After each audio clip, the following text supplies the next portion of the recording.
And welcome back here to Live Now from Fox. I'm Andrew Kraft. So in the meantime, like I said before the break, have some of these top headlines emanating out of the Middle East.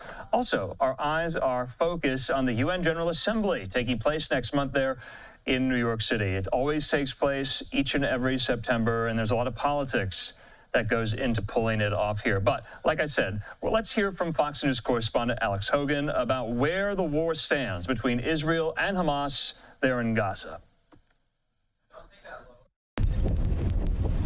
Israel is declaring Gaza City a dangerous combat zone as its military begins its planned offensive on the famine-gripped area. We are not waiting. We have begun the preliminary operations and initial stages of the assault on Gaza City. The return to around-the-clock fighting is expected to displace thousands of Palestinians. The Israeli government argues that a widened offensive is the best way to bring the hostages home and cripple Hamas's capacity to launch future attacks. We will deepen our strikes on Hamas and the other terrorist organizations, and we will not hesitate until we bring back all the hostages and dismantle Hamas both militarily and in terms of governance. Meanwhile, protests have swelled in Israel as the families of the hostages push for a ceasefire deal that would release their loved ones. Hamas said last week that it accepted a ceasefire plan from Arab mediators. Israeli Prime Minister Benjamin Netanyahu maintains the military will launch its offensive while simultaneously pursuing a ceasefire. There is a proposal on the table that Hamas has agreed to. Everyone is sharing our call, and everyone wants the hostages back home. Israel also said Friday its military recovered the bodies of 2 hostages, including an Israeli man who was kidnapped from his home during the October 7th attack. Of the 50 remaining hostages in Gaza, Israel believes that 20 could still be alive. In London, Alex Hogan, Fox News.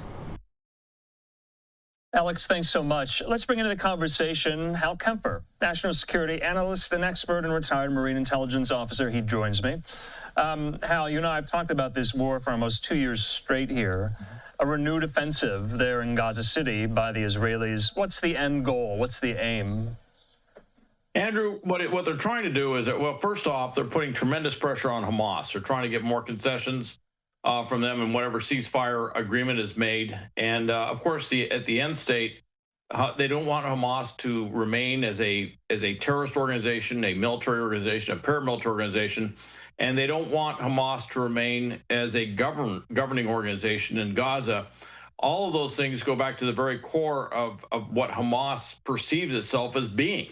So Hamas is basically in these existential negotiations where at the end of it, they no longer exist as they do today. So that's a very difficult, tough thing, and hence you see what you see now, which is they're actually doing, some would call them preparatory fires at the outskirts. They're actually kind of reducing the battle space, if you will, moving into the outskirts of Gaza City. And you can bet there's a very detailed plan on how they're reducing the city step by step, based on terrain, based on where people are, based on a lot of different considerations. Of course, obviously wherever Hamas and Palestinian Islamic Jihad, where they're located, and they're basically trying to close the noose on them and try to do it in such a way that they can get as many hostages, live hostages out as possible. And I got to tell you, this is a very complex, difficult operation, and there are a lot of things that can go wrong.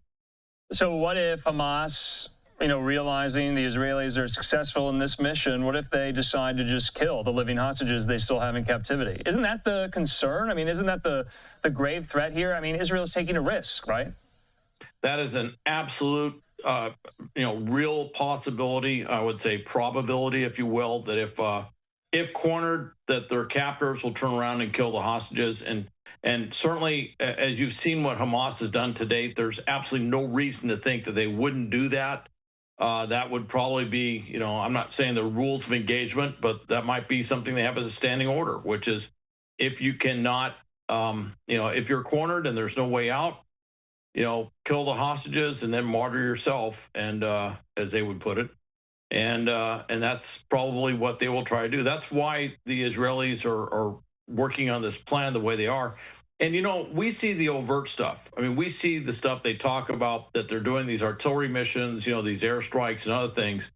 There are things that we probably won't see, that we may not even hear about for a while, where they're trying to find some other way to get these hostages out. And so we're going to see how this plays out, but they are putting full pressure on Hamas and Palestinian Islamic Jihad right now. And at the end of the day, they do not want Hamas there. Interestingly, the Palestinian, I should say the Arab League, also agrees that Hamas should not be armed and should not be a governance organization. And that just tells you how much has happened in the last 2 years to see that huge political, shift take place. So, Hal, let's move from the Middle East and go to New York. We have a live picture there. The UN General Assembly is always a pretty big deal, diplomatically speaking, each and every September in the Big Apple. So we're hearing from Secretary of State Rubio today. So he has revoked, Hal, the visas of a number of Palestinian Authority and Palestine Liberation Organization officials ahead of the General Assembly next month. Now, the groups previously have been represented. The State Department said in a statement today, Rubio also had ordered some new visa applications from Palestinian officials be denied. Now, from what I've read, Hal, this is the first time the U.S. has done this for any UN General Assembly. What is its intended effect, do you think? Sidelining, isolating Palestinian officials at the UN General Assembly. What will that achieve? It's an interesting tactic, and you're right. This is the first time we've ever done this. As you know, and just for everybody out there, we host the headquarters for the United Nations. That's something from 1947. That's something from the immediate post-World War II period. We volunteered to host the United Nations. As part of that, anybody from any country who works at the United Nations, leaders from anywhere around the world that have a reason to go to the United Nations, such as they all do during the General Assembly, that we automatically extend visas to them, even from countries we really dislike very much for a lot of reasons. We extend visas to them. Now, this is the first time we have revoked these visas. This is for a number of representatives there of the Palestinian Authority and by association, the Palestinian Liberation Organization as well. And Mahmoud Abbas, the president of the Palestinian Authority, falls into this. That was being clarified throughout the day. He will fall into this, not getting a visa as well. Now, the issue is two things. Number one, Palestine. Are they a real country? Well, that's a big discussion right there. As you know, a number of countries, France, Britain, among some others, are going to actually, at the General Assembly, basically say, we recognize a Palestinian state. Oh, yeah. Of course, there is no actual state, but they recognize the Palestinian state. So that was going to be a big thing. Mahmoud Abbas would, of course, have spoken at that thing. But what they're citing is that the Palestinian Authority has not condemned Hamas for October 7th. Okay. And that's what they're really hanging their hat on, is that they've not condemned them. And part of this is a little bit what we call lawfare, which is they're saying that the Palestinian Authority is engaged in lawfare by going to the International Court of Justice on genocide against Israel and all sorts of things. So there's a little bit of, dare I say, quid pro quo, but it gets to the very charter of the United Nations and its headquarters being in New York. So this is going to play out over the coming week or weeks because this is huge. So the State Department said their representatives assigned to the Palestinian Authority mission to the UN would be granted waivers under the U.S. host country agreement with the UN so they can continue their New York-based operations. The Palestinian ambassador to the United Nations, Hal, Riyad Mansour, telling reporters today that Mahmoud Abbas still planned to lead the delegation and was expected to address the assembly come September. Now, they're not there, these high-profile Palestinian leaders. And remember, I just want to make clear to the viewers, we're not talking about Hamas officials. We're talking about Palestinian Authority officials. It's important to make the distinction. But say if Abbas is not there and others, and Canada and France and the UK and Australia and other Western nations decide to take their time in their speeches, their leaders, to recognize a Palestinian state, doesn't it dilute that very recognition if Abbas isn't there in the room?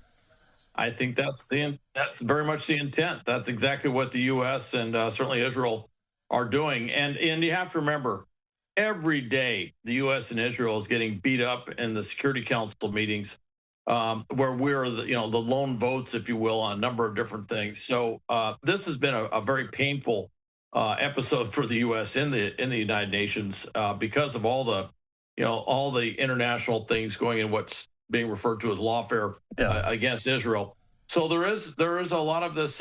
It's just seen as it's like, well, that's what they're going to do. This is what we're going to do. Okay. The issue here is, you're talking about denying kind of the leader of a foreign state, although it's not an actual state, despite all the things that are being said, and it won't be recognized by the Security Council as a state because of the UN, because of the U.S. Right. But with that said, it does set a precedent, and I'm sure there's going to be a lot of discussion, and it will be a little bit strained, as you alluded to recognize them and then look to the empty chair, so to speak, where Mahmoud Abbas would have sat and his delegation would have sat if they were actually there.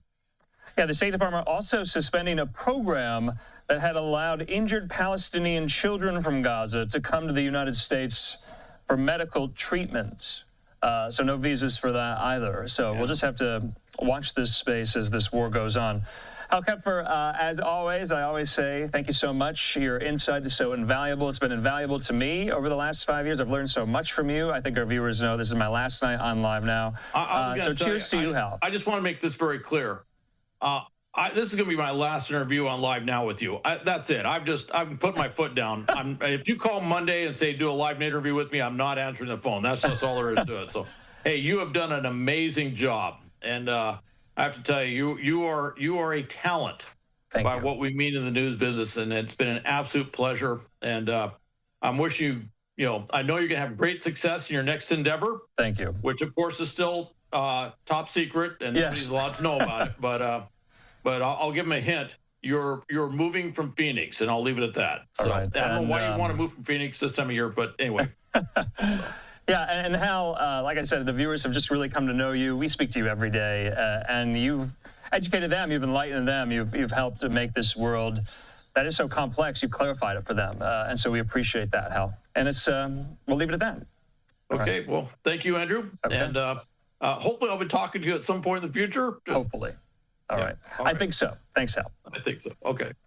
All right. In the meantime here, let's take a quick commercial break. Still a little bit more to get to after.